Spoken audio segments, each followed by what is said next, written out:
वृंदावन में एक गरीब ब्राह्मण रहता था। वह बांके बिहारी से असीम प्यार करता था।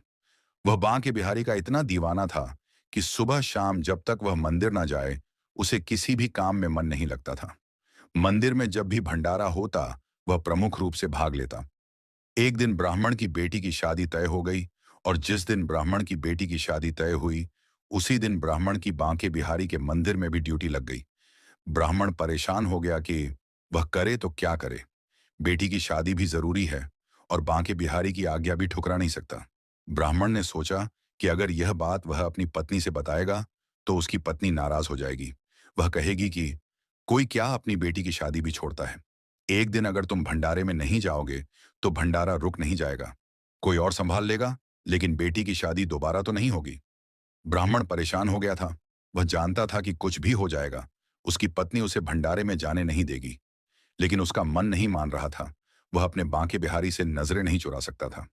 बेटी की शादी के दिन ब्राह्मण अपने घर में बिना बताए चुपचाप समय से पहले ही मंदिर पहुंच चुका था। मंदिर में जाकर प्यार से सबको भंडारा खिलाया, और शाम होते ही जल्दी से घर वापस पहुंचा, क्योंकि बेटी की शादी में भी पहुंचना था। लेकिन ब्राह्मण को पहुंचते पहुंचते देर हो चुकी थी, और बिटिया की शादी होकर बिटिया की विदाई भी हो चुकी थी। वह घर पहुंचा तो उसकी पत्नी उसे बोली, आओ चाय पी लो, बहुत थक चुके होंगे। सोचने लगा कि घर वाले कोई भी उसे डांट नहीं रहे हैं, और ना ही परिवार के कोई भी सदस्य उससे कोई सवाल कर रहा है कि वह शादी में नहीं था। फिर भी पत्नी सही से उसे प्यार से बात कर रही थी।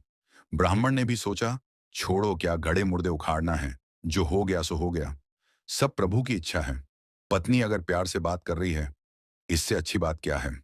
कुछ दिनों के बाद बेटी की शादी में जो फोटोग्राफी हुई थी, फोटोग्राफर शादी का एल्बम घर पर दे गया। ब्राह्मण सोचा, इस शादी में तो शरीक हुआ नहीं था, चलो एल्बम देख लेता हूं। बेटी की शादी कैसी हुई थी। मगर यह क्या, वह तो देख रहा है इस शादी में हर जगह उसकी भी तस्वीर है। ब्राह्मण फूट फूट कर रोने लगा, और बांके बिहारी के मन ही मन याद करने लगा, और कहने लगा, प्रभु तेरी यह कैसी कृपा है।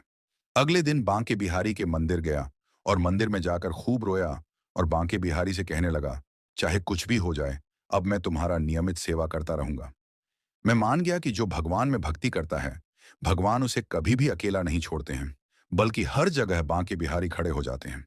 इसीलिए भक्तों, हमें भी चाहिए कि हम भी ऐसा ही दृढ़ प्यार और भरोसा अपने भगवान और गुरु पर रखें।